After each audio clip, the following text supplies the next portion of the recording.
Eyes بن عمر ایک صحابی ہیں اور فتح مکہ والے سال ابھی تک حضرت ابو سفیان رضی اللہ تعالیٰ عنہ مسلمان نہیں ہوئے تھے.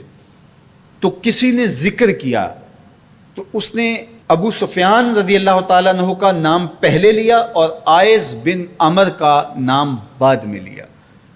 تو میرے اور آپ کے آقا و مولا ناراض ہو گئے اور فرمایا ایسا نہیں کرو گے، تم سردار ہیں قوم کے ابو سفیان اور یہ آئز ایک سادہ مسلمان ہیں، لیکن چونکہ یہ مسلمان ہیں لہٰذا نام لیتے ہوئے تم پہلے اس کا نام لو گے. اقبال کہتا ہے کہ قطرائے آب وضو کمبرے خوب تر از خون ناب کیسرے، کہ حضرت علی رضی اللہ تعالیٰ عنہ کے در کا غلام کمبر رضی اللہ تعالیٰ عنہ جب وضو کرتے ہیں اور ان کے وضو کے پانی سے جو قطرے گرتے ہیں وہ اس دور کی سپر طاقت سلطنت روم کا شہنشاہ کیسر، کہا کیسر کے خون سے وہ قطرائے وضو زیادہ قیمتی ہے جو محمد عربی کے غلام کے بدن کو چھو کے گزرتا ہے. تو اسلام کی ایک اپنی انوکھی شان ہے، اسلام کا ایک اپنا مزاج ہے. لیکن مانوسیت تحریک نے ایک نعرہ بلند کیا 14ویں صدی کے آغاز میں کہ وحدت ادیان کے ذریعے سے لوگوں کو قریب کیا جائے، اور ان کا مقصد کیا تھا کہ مسلمانوں کو تذبذب کے اندر مبتلا کیا جائے. ان کو کہا جائے کہ دیکھو سارے دین کے ماننے والے لوگ ہیں، سب کو حق ہے، عمل کریں، کوئی حرج نہیں ہے، اور ایک دوسرے کے قریب ہوں، ایک دوسرے کے پاس آنا جانا رکھیں. اس طرح کے کچھ نعرے تراش کے جو ہے وہ ایک فکر انہوں نے دینا چاہی. اور یہ فکر 14ویں صدی کے آغاز میں ہی نہیں تھی بلکہ 14 صدیاں قبل کفار مکہ نے بھی حضور کی بارگاہ میں حاضر ہو کے کہا کہ 1 سال ہمارے بتوں کی آپ عبادت کر لیا کریں اور 1 سال آپ کے معبود کی ہم عبادت کر لیا کریں گے. اس کا فائدہ یہ ہوگا کہ اگر آپ کا دین سچا ہوا تو ہمیں فائدہ ہو جائے گا، ہماری آخرت اچھی ہو جائے گی، اور اگر ہمارا دین سچا ہوا تو آپ کا کام بن جائے گا. باہمی مناقشت، لڑائیاں، الجھاؤ یہ بھی نہیں ہوگا، دونوں کا فائدہ ہو جائے گا. جب انہوں نے یہ پیشکش حضور سے کی تو حضور کے سینہ اطہر پہ سورہ الکافرون کا نزول ہوا. قل یا ایھا الکافرون لا اعبد ما تعبدون، اے محبوب فرما دو کہ جن کو تم پوجتے ہو ان کو میں نہیں پوجتا، اور جس کو میں پوجتا ہوں اس کو تم پوجنے والے نہیں ہو، اور جس کو تم پوجتے ہو میں کبھی بھی اس کو پوجنے والا نہیں ہوں. لکم دینکم ولی دین، تمہارا دین تمہارے ساتھ، میرا دین میرے ساتھ. تو یہ ایک الگ تشخص ہے میرے اور آپ کے آقا و مولا کے سینے پہ اتاری گئی صورت کے ذریعے سے جو واضح کیا گیا. ہر دور کے اندر ایسا ہوا، لیکن میں نے عرض کیا کہ 14ویں صدی کے اندر خاص طور پہ اس کا ڈور ڈالا گیا، اور اس وقت سے یہ تحریکیں چل رہی ہیں. اور بڑے بڑے نام ہیں، ان میں سے کچھ نام آپ بھی جانتے ہیں جو نادیدہ یا دیدہ طور پہ اس فلسفے کے زیر اثر آئے اور انہوں نے یہ تبلیغ شروع کر دی جو اسلام کی بنیادی فکر کے منافی ہے. گزشتہ دنوں پاکستان کی قومی اسمبلی کے اندر ایک مندر کی تعمیر کے حوالے سے جب بات چلی تو ایک صاحب نے کہا کہ کسی دین پر کوئی برتری حاصل نہیں ہے، کہ میں مغرب میں ایک گرجا گھر میں نماز پڑھی ہے اور انہوں نے مجھے اجازت دی ہے. وہ تو چرچ فروخت کر دیتے ہیں تو آپ مسجد فروخت کر دیں گے؟ وہ اپنا دین ترک کر چکے ہیں، وہ تو ان کی خواہشات کا مجموعہ ہے، تحریف راہ پا چکی ہے، اور انہوں نے ان خواہشات کے نتیجے میں جو مل بیٹھ کے فیصلہ کر لے اس میں وہ اپنی عبادت گاہ کو بیچ دیتے ہیں. تو کیا ہم اپنی عبادت گاہ کو بیچ سکتے ہیں؟ ہم کہتے ہیں جی وہ دیتے ہیں تو ہم بھی دے دیں. یہ کیا بات ہوئی؟ اگر آپ نے ان کی رواداری دیکھی ہے تو ذرا اس کو اپنے سیاسی کلچر کا حصہ بنائیے، تھوڑی سی وسیع و ظرفی کا اظہار کیجئے. مسلم لیگ کے دفتر جو ہیں وہ تحریک انصاف کے لیے کھول دیجئے کہ آپ یہاں اجلاس کر سکتے ہیں، اور تحریک انصاف سے کہیے گا کہ وہ پیپلز پارٹی کے لیے، ان کو کہیے گا کہ آپ نون لیگ کے لیے اپنے دفتر کھول دیجئے. وحدت ادیان تو بعد میں ہوگی، وحدت سیاست تو ہو لے پہلے. تم سارے مسلمان ہو، ایک ملک کے رہنے والے ہو، تو پتہ چلے جی یہ بڑے وسیع و ظرف ہیں. وہاں تم اپنے لیڈر کے لیے مر جاتے ہو، اور اسلام کوئی یتیم مذہب ہے؟ یہ محمد عربی کا لایا ہوا دین ہے. تم اپنے سیاسی مفادات پہ کوئی کمپرومائز نہیں کرتے ہو. یہ کیا تمہارا فلسفہ کہ انہوں نے اپنے چرچ میں اجازت دے دی تو ہم بھی دیں گے؟ میاں ان کی غیرت اجازت دیتی ہے، ان کا دین جو خود ساختہ ہے، اور حضرت عیسیٰ کو چھوڑ کے جو انہوں نے اختیار کیا ہے، ان کی تربیت ان کے نفس نے کی ہے، اور ہماری مسجد کے حوالے سے تربیت محمد عربی نے کی ہے۔ ہمیں تو یہ بتایا گیا سامان مسجد نہ برائے سوختن نہ برائے فروختن، مسجد تو مسجد رہی، مسجد کے اندر جو ٹوٹی ہوئی چٹائی ہے آپ اس کو بھی نہیں بیچ سکتے۔ باقی وہ آپ کے لیے یا دو چرچ کھول رہے ہیں اور کہیں کہ وہاں نماز پڑھیں اور آئیں، وہاں ہمیں آپ کو اجازت دیتے ہیں۔ میں آپ کو ایک پیشکش کرتا ہوں کہ انہیں کہیں کہ تم بڑے وسیع و ظرف ہو مگر بہت کشادہ ذہن ہے، تو ہمیں مسجد کرتبہ میں نماز پڑھنے دیں۔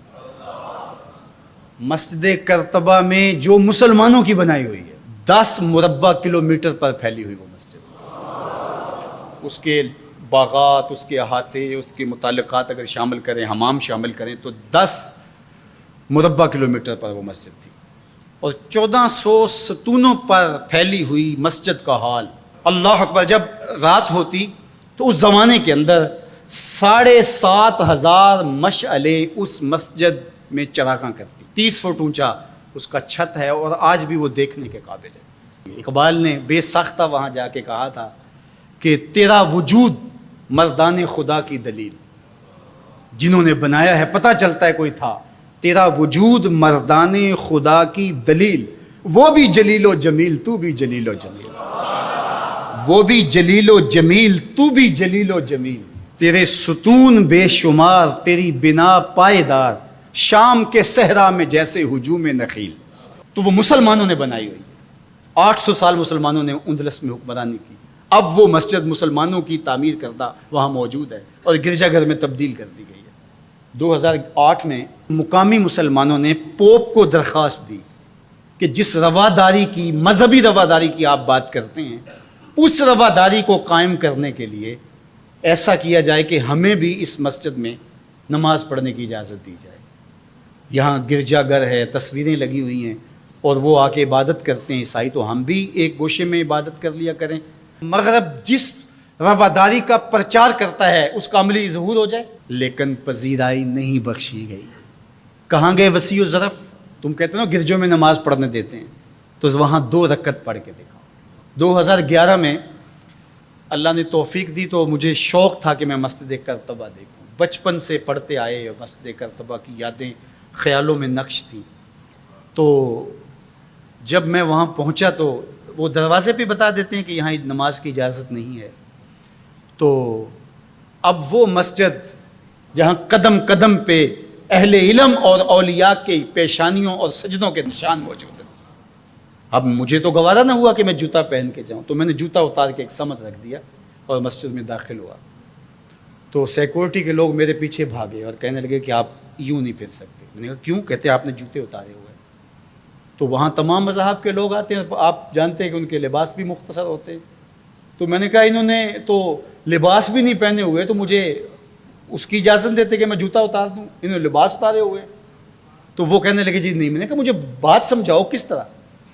تو جو گفتگو ہوئی وہاں، جو میرے ساتھ ترجمان تھے ان کے ذریعے سے، وہ یہ تھی کہ چونکہ مسلمان مسجد کی تعظیم کرتے ہیں اور مسجد کی تعظیم عبادت کا روپ ہے، اور وہ مسجد کو تقدس دے کر کے اس کی تعظیم کرتے ہیں، اور آپ نے جو جوتا اتارا ہے آپ کی نیت میں مسجد کی تعظیم ہے، یہی ہے۔ میں نے کہا بالکل یہی ہے۔ یہاں بڑے بڑے مشائخ اولیاء بیٹھتے رہیں تو کس طرح میں اپنے جوتوں سے اس فرش کو رون دوں؟ تو انہوں نے کہا جی ہم اجازت نہیں دے سکتے۔ تو ان سے بہت کہا، لیکن وہ کہنے لگے یہ ہو ہی نہیں سکتا، تو ہم ساری مسجد نہیں دیکھ سکے اور واپس آ گئے۔ اور 2014 میں پھر دوبارہ جانا ہوا، پھر یہی میرے ساتھ مسئلہ ہوا۔ تم کہتے ہو بڑے وسیع ظرف ہے، میں اپنا تجربہ بتا رہا ہوں۔ تم کہتے ہو چرچ میں نماز پڑھنے دیتے ہیں اور وہ جوتے اتار کے نہیں جانے دیتے۔ او میاں وہ تمہارے لیے ایک کھلونا رکھا ہے، تمہیں بہلانے کے لیے، تمہیں ورغلانے کے لیے وہ رکھا ہوا ہے۔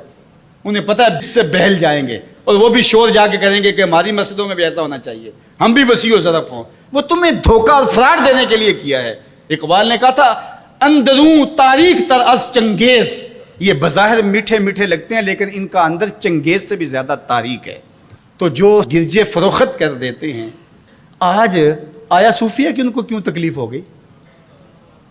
اور وہ سلطان محمد الفاتح نے خریدی ہوئی ہے، اور آج آیا صوفیہ سجدوں سے آباد ہو رہی ہے۔ آج وہ مسجد اذانوں سے پرنور ہو رہی ہے اور ماحول کے اندر وہ عجیب خوشیاں پھیل رہی ہیں۔